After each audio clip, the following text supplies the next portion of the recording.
Well, I saw that peep show out there, and it was fairly lewd, and so I will say, go, lovely rose, tell her that wastes my time and me, that now she knows when I resemble her to thee, how sweet and fair thou seem'st to be.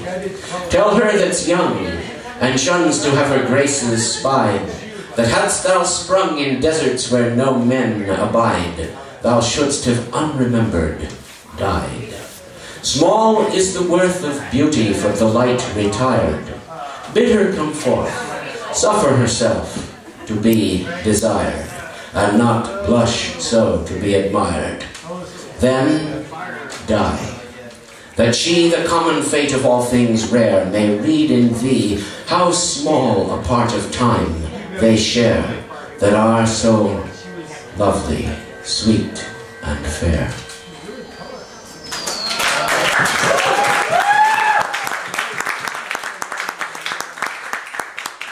All right, let's keep this thing. You guys went out on New Year's Eve and listened to poetry. Some do. What? We have a question here about frop. Frop. Here. Holy shit. Holy guacamole. Really? How are you going to vote on Proposition 999 for the legalization of frop? Well, that won't be for some years. In the middle of social chaos caused by diminishing supplies of natural resources, life-sustaining water, the breakdown of all social organization, and the appearance of new designer drugs, not to mention designer genes. And so, when this happens, the distinction will have to be made between frop and other illicit substances. Many of you may know that frop is a special drug. It comes from Habovrop zipulops. It only grows on the droppings of certain Tibetan holy men. So there's never going to be a lot of it, you understand? I think it's a minor problem considering the entire raft load of problems now barreling toward us with the speed of an express train.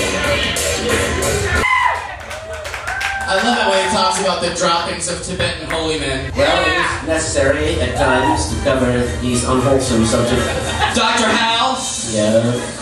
The economy was working just fine until you touched it. What do you have to say for yourself? Well, I don't have anything to do with it. I didn't know. So thank heavens for this show, which, however the politicians may dislike it, is one of the drivers of the economic engines of the United States of America. Ladies and gentlemen, Dr. Hal. From the rock-bound coast of Maine to the sunny shores of California.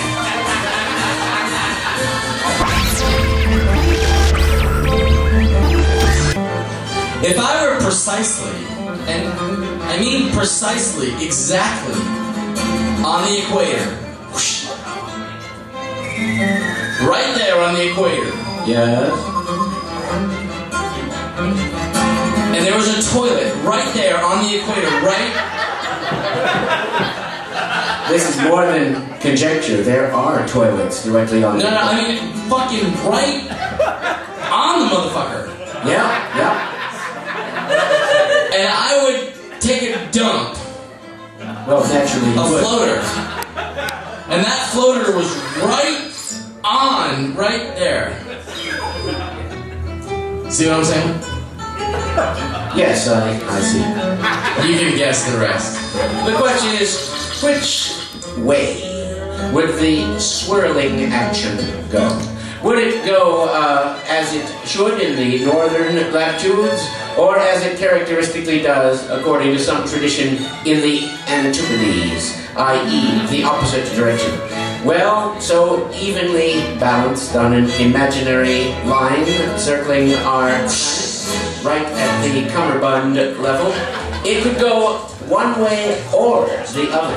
There on the equator, there is at last the freedom of random action, denied to us, both in our upper perch, where we no longer get to see the Southern Cross and other constellations, and the lower part of our world.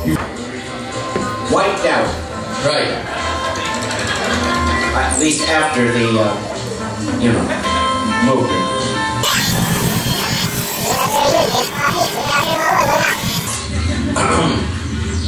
Humans are to apes as Chicken John is to an angel.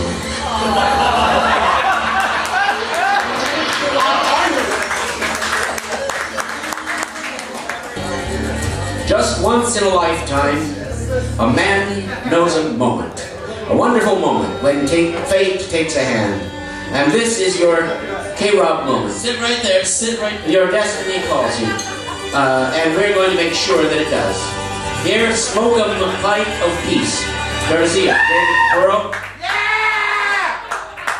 Yeah, just take a piece of this pipe, and that's just the very beginning, ladies and germs.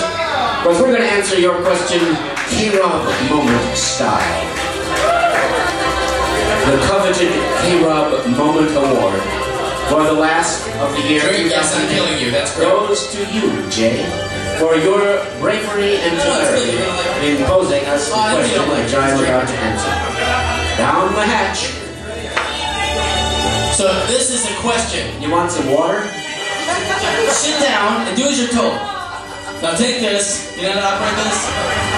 Oh, I'm sure you do. Take this, brother. Now wait a second now. Pay attention. I'm in complete control. You don't have a microphone, so I can't even understand what you're saying. Now just sit back and relax. Complete control, that's an illusion. We are going to ask this question, okay? Yes, we are. And this guy over here to your right is going to answer the question. Yes, so I'm going to stick... This is... Actually, no, it's to your right as you're facing me. You can't argue with someone who has a microphone if you don't have a microphone. It doesn't work. No one can hear you. It's not going to work out. Okay? You're sinister. Now listen to me, okay? You have a right. You're on drugs, aren't you? Aren't you? You're on drugs! I'm going to ask this question. And then he's going to answer the question, and you're going to do the whip it. You're going to... Now, one thing at a time. Now, we're going to get the order straight here, okay? All right. Now, you're going to do the whipping. He's going to answer the question first. Then I'm going to ask the question. It seems... I can understand. Oh, okay. Alright. Will you do the fucking whipping already? Dr. Hal, how many dimensions are there really? And now, how many nitrous hits does it take to finally remember all of them? Well... Contemporary science speaks of 11 dimensions. We in our world know of the first 3 of length, breadth, and height. String theory posits the existence of entities with only one dimension in infinite series, but there are other terms of measurement, other directions, other possibilities in a universe where the cosmological cosmic constant has been twofold since the days of Albert Einstein and other progressive thinkers. Now there are those who say there are infinite dimensions generated by everything that happens in every pulse of time, including your participation in asking this question. How don't we ever thank you? This was your Krob moment. I hope we answered your question there. Tell me, ye merchants' daughters, did ye see so fair a creature in your town before? So sweet, so lovely, and so mild as she, adorned with beauty's grace and virtue's store. Her goodly eyes like sapphires shining bright, her forehead ivory white, her cheeks like apples which the sun hath ruddied, her lips like cherries, charming men to bite, her breast like to a bowl of cream uncrudded, her paps like lilies budded, her snowy neck like to a marble tower, and all her body like a palace fair, ascending up with many a stately stair to honour's seat and chastity's sweet bower. Why stand ye still, ye virgins, in amaze upon her so to gaze, while ye forget your former lay to sing, to which the woods did answer and their echo ring? Happy New Year, everybody.